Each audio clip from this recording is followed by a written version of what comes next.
Meus amados irmãos e minhas irmãs, ainda estamos meditando o capítulo 9, segundo o evangelista Mateus. E se vocês lembram bem, no sábado nós meditávamos aquele evangelho onde nosso Senhor respondia ao questionamento aqui dos discípulos de João, que perguntavam por que os discípulos dele não jejuavam. O Senhor respondia porque o noivo estava com eles. E o Senhor depois, aqui ao falar da conversão, dizia: vinho novo em odres novos. E assim os dois se conservavam. Só que depois dessa cena aqui, nosso Senhor Jesus Cristo ainda está falando sobre o céu, falando sobre a eternidade, falando sobre mudança de vida, sobre conversão. E aqui nós vemos dois grandiosos milagres de nosso Senhor. Primeiro, o ressuscitamento da filha de Jairo, e depois a cura da hemorroíça. Duas situações que têm muito a nos falar e muito a nos dizer. Vejam que ao longo da vida de Jesus, ele ressuscitou no mínimo 3 pessoas. 3 pessoas, no mínimo, foram ressuscitadas por Jesus. Eu não gosto muito de chamar esses 3 milagres de ressurreição. De ressurreição da filha de Jairo, da ressurreição do filho da viúva de Naim, de ressurreição, aquele episódio com Lázaro. Por quê? Para que não gere uma confusão na cabeça dos cristãos, eu prefiro que o termo aqui aplicado seja ressuscitamento. Por quê? Por uma única diferença. A ressurreição pressupõe um corpo glorioso, e aqui eles não receberam esse corpo glorioso, diferente do corpo do Mestre. O Senhor, que verdadeiramente ressuscita, agora ele assume essa vida gloriosa, que não está preso mais no tempo nem no espaço.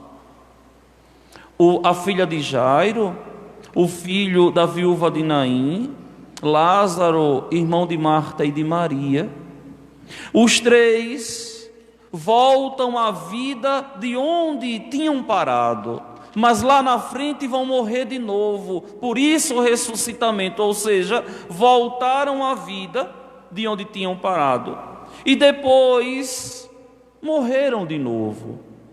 Embora com Lázaro surgiu um comentário que ele não haveria de morrer, mas o único que verdadeiramente ressuscitou como primeiro, da forma que nós haveremos um dia de ressuscitar, foi o Senhor.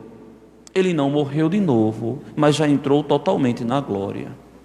Então, pelo menos 3 ressuscitamentos nosso Senhor fez em vida. Só que existe uma tradição um pouquinho velha, que remonta lá de Santo Agostinho, que organiza esses ressuscitamentos em estágios de vida. Por exemplo, aqui a filha de Jairo, ela acaba de morrer. O filho da viúva de Naim, ele morre e está sendo levado ao cemitério. E Lázaro estava no sepulcro há 3 dias. Vejam que aqui acontece um crescimento de milagre. Um aqui acabou de morrer, um que morreu e está sendo carregado para o cemitério, outro que morreu e foi sepultado e jazia no sepulcro já há 3 dias. O que isso quer dizer?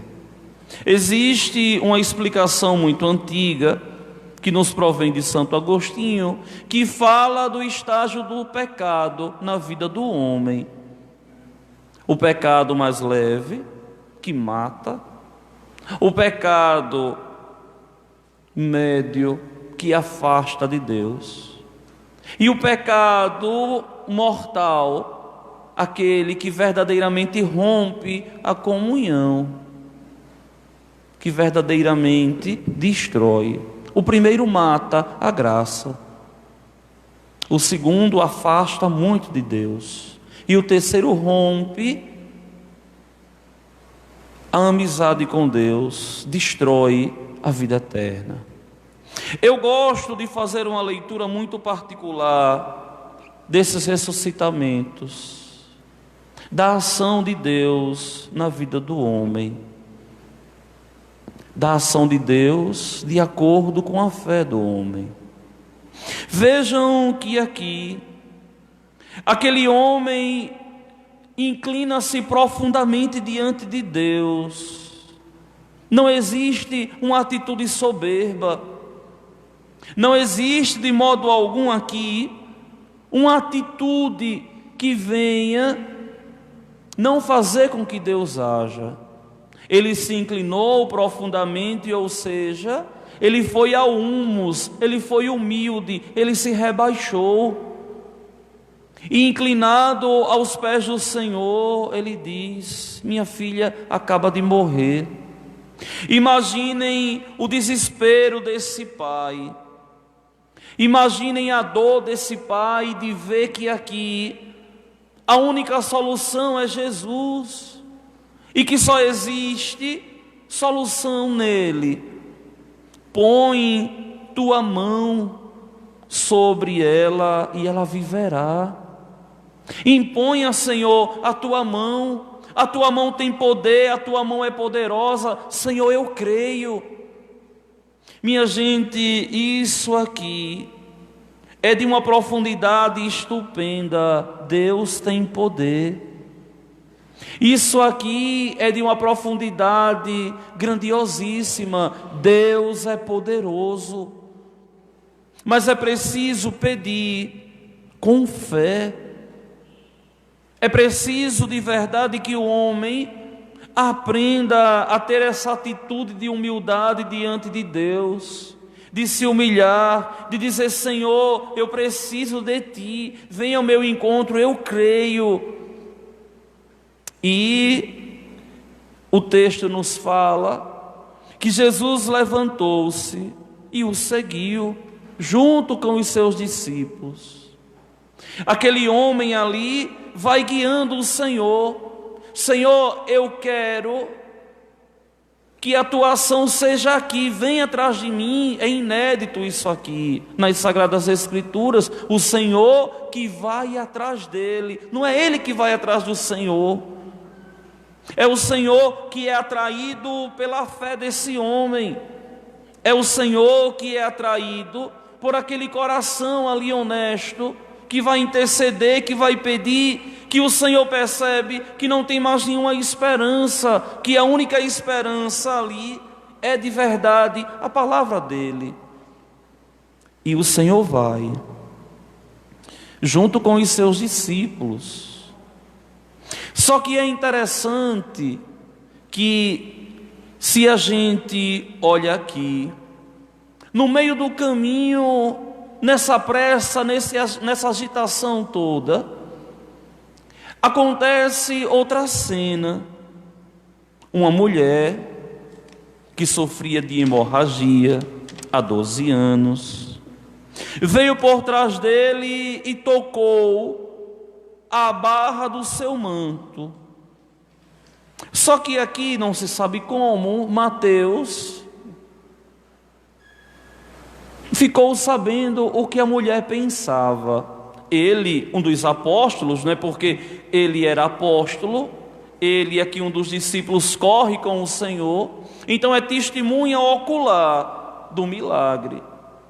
Talvez depois que aquela mulher foi curada, alguém conversou com ela e ela falou: eu pensei assim, que se eu pelo menos tocar no manto dele, eu iria ficar curada. Vim, corri, toquei e me curei. E é interessante porque aqui a mulher tem uma atitude de fé também. Eu não quero nem falar com ele. Talvez se achou indigna, talvez se achou pecadora, talvez se enxergou uma condenada. Eu não quero nem falar com ele. Olha, e ela toca no Senhor. Eu sou um padre de umas atitudes muito tradicionais. Geralmente eu não sou adepto de certas coisas novas, de algumas modinhas que vão surgindo na igreja, porque cada época tem a sua moda, né? E até dentro da igreja também, na forma de orar, de rezar, de vez em quando surge umas modas assim. E se o gesto não tiver arraigado na tradição, não existir uma base, eu nem busco fazer, nem busco orientar o povo de Deus fazer. E se eu ver algum exagero, eu busco cortar e corrigir. Só que tem um gesto atual que surge com a renovação carismática católica, que eu me identifico muito e até permito que o povo faça, e acho até bonito, que é quando o sacerdote sai com o Santíssimo Sacramento, as pessoas ali toquem na orla do manto, ou no véu umeral, ou até mesmo no ostensório, com atitude de fé. Embora eu não gosto muito desses passeios, como assim chamam, né, com Nosso Senhor dentro da igreja, porque não encontro certa base litúrgica, mas gosto do gesto de tocar. E não acho estranho, porque aqui nós vemos essa cena acontecendo. Aquela mulher que pensou: se eu tocar nele, eu ficarei curada. E a fé, nós sabemos que move montanhas, e é um gesto respeitoso, e é um gesto carinhoso com o Senhor. Embora em alguns lugares, alguns sacerdotes meio que louquinhos, não é? Pegam o Santíssimo e colocam até na testa do povo. Isso não. Mas, se tocar com reverência, com amor, eu acho muito bonito e me comove muito. Principalmente como sacerdote, olhando muitas vezes e conhecendo a dor das minhas ovelhas, as dificuldades, os problemas, depois de tanto tempo. E muitas vezes, quando as pessoas vão tocando, eu mesmo ali mentalmente vou fazendo uma prece, fazendo um pedido para cada um que tocam, para que de verdade recebam aquilo que desejam. E vejam que ela nada diz, ela só tocou no Senhor. Um gesto de uma total fé, um gesto de um total respeito. E o Senhor, olhando para aquela mulher, viu que aquela mulher ficou curada, viu que uma força saiu dele. E o Senhor diz: coragem, filha, a tua fé te salvou.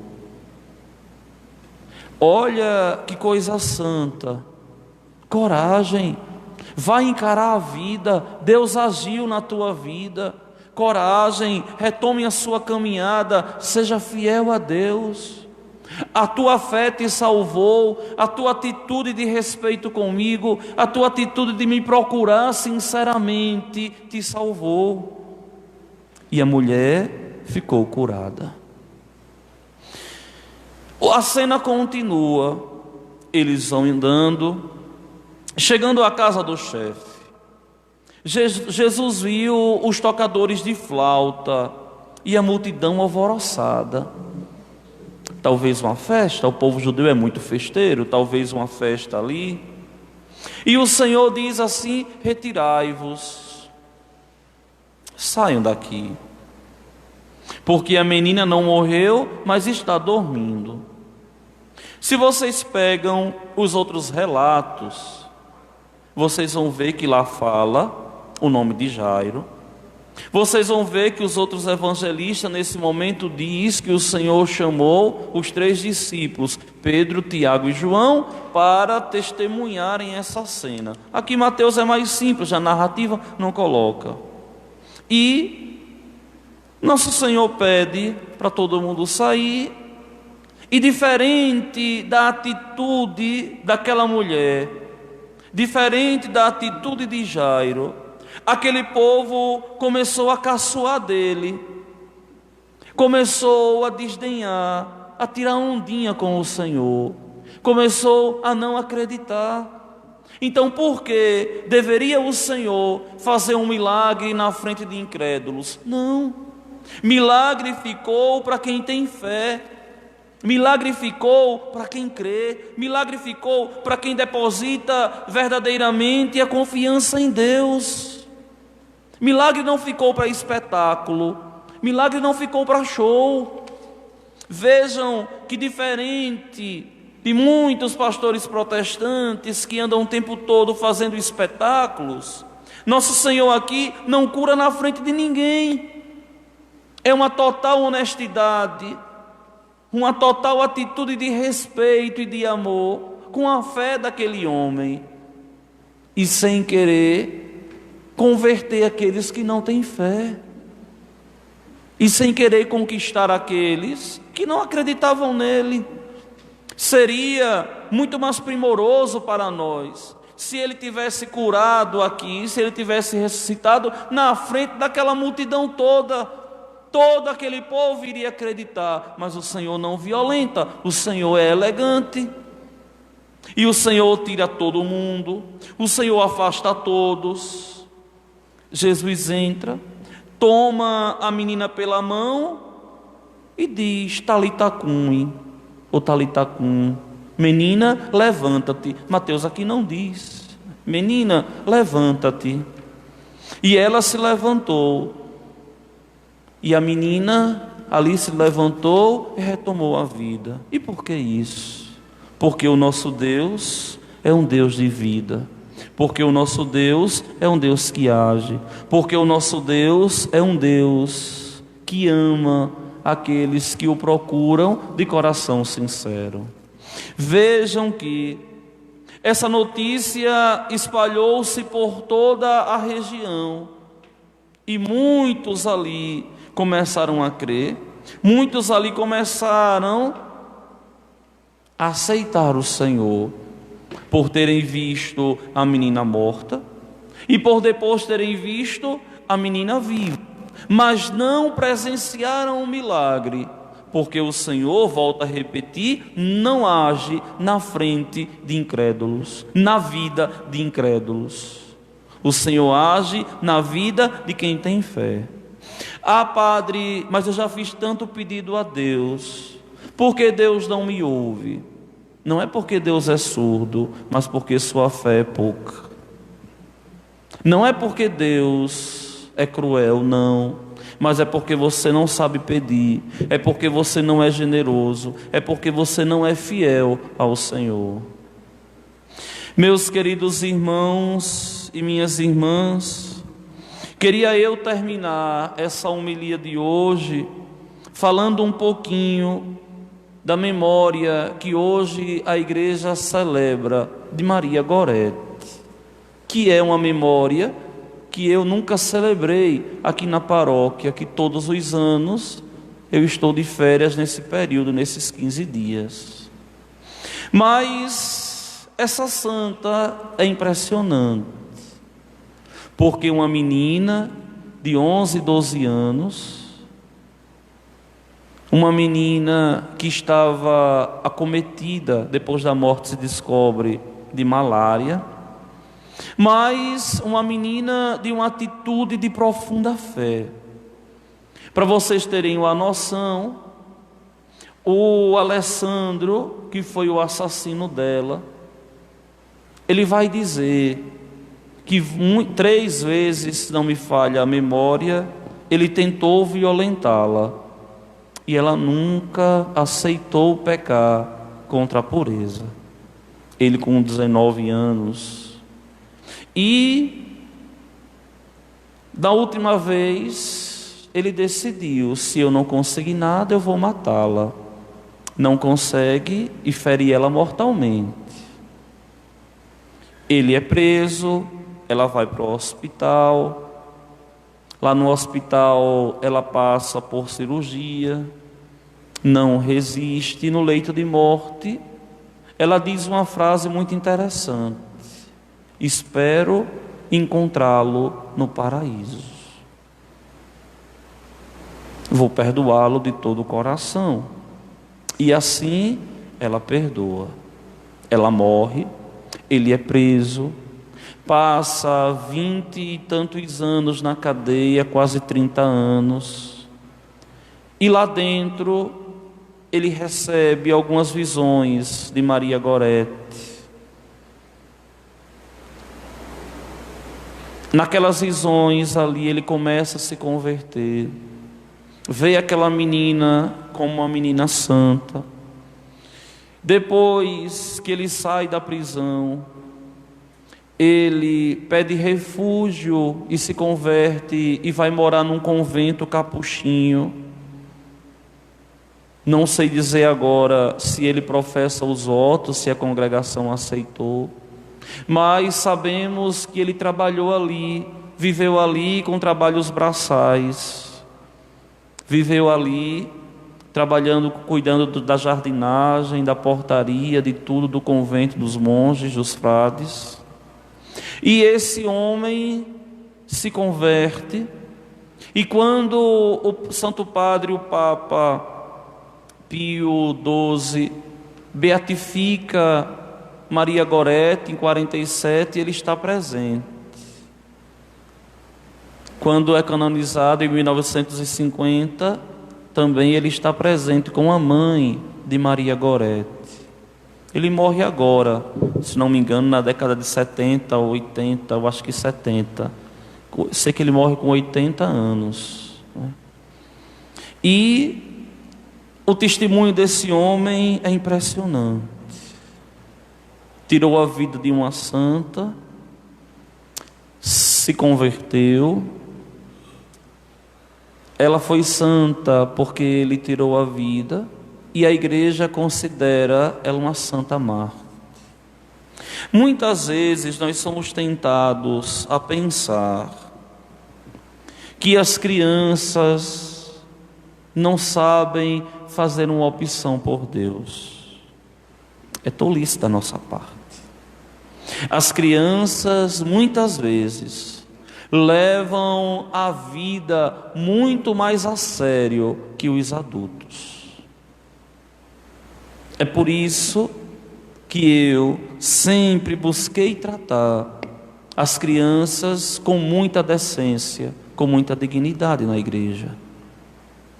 É por isso que eu fiz questão de trazer todas as crianças, sem necessidade nenhuma mais no altar, de coroinhas, de acólitos, mas de permitir que venham servir ao Senhor, porque a criança é de verdade um celeiro de santidade. Uma criança que começa a entender, que começa a compreender a fé da igreja, ela é fiel a Cristo. Recordo daquela criança que nos tempos áureos da barragem, os bares, uma criança chorando pediu o pai para vir à missa, porque não podia faltar à missa. Recordo com muito carinho o respeito das crianças, que muitas vezes no meio da assembleia pulam, bagunçam, os pais ficam com tanto medo, mas a partir do momento que vem para o altar, tratar as coisas com seriedade e com dignidade, tem um comportamento exemplar. Vejam quantas crianças nós temos assim, que os pais muitas vezes com tanto medo, poderia fazer uma lista aqui de pais com medo, mas padre, meu filho ainda não é pequenininho, deixe, e nunca deu problema. Por quê? Porque as crianças aprendem verdadeiramente a servir a Deus com dignidade, e isso agrada ao Senhor, isso agrada a Deus. É uma pena que muitas pessoas não conseguem entender a santidade de uma criança, e muitas vezes violenta, e muitas vezes dão mau exemplo, falando palavras feias, palavras obscenas, tendo atitudes desonestas, tendo atitudes que vão contra a fé. Onde cuidar de uma criança, cuidar de um filho, deveria ser para nós como que guardar uma pérola preciosa, catequizando com o nosso exemplo, catequizando com a nossa atitude, catequizando com o nosso jeito de ser. E Maria Gorete é um grande exemplo para a igreja. Nunca saiu evangelizando, nunca saiu anunciando o evangelho, mas as simples aulas de catequese que ela teve marcou profundamente o seu caráter, de tal forma que aquela menina ali foi fiel a Deus até a morte. E a igreja proclama Gorete santa pelo testemunho de não pecar contra a pureza. E é impressionante porque é justamente no período que a igreja vai liberar a comunhão para as crianças, que até então, até o Papa Pio X, as crianças não podiam comungar. E o Santo Padre, o Papa Pio X, vai liberar a comunhão, pedindo unicamente que a criança soubesse distinguir um pão comum do pão do céu. Meus queridos irmãos e minhas irmãs, é preciso que nós olhemos com dignidade essa fé. É preciso que nós olhemos com amor a doutrina que nós somos catequizados e aprendemos de Deus. É preciso que, enquanto cristãos, nós assumamos com todo zelo aquilo que o Senhor nos pede, de lhe sermos verdadeiramente fiéis, e se preciso for, até a morte. E ela, Maria Gorete, ela vai viver na própria vida. É melhor morrer do que pecar, que é aquele grande lema de outra criança, São Domingos Sávio, um dos filhos de São João Bosco. E assim são tantos santos, crianças dentro da igreja, que mostram o caminho dos céus. Maria Gorete, um São Tarcísio, uma Santa Inês, um Domingo Sávio e tantos outros que aprenderam a fazer a vontade de Deus na própria vida. Oxalá que nós também, enquanto cristãos, tenhamos a alegria, a dignidade e a sabedoria de servirmos a Deus todos os dias da nossa vida.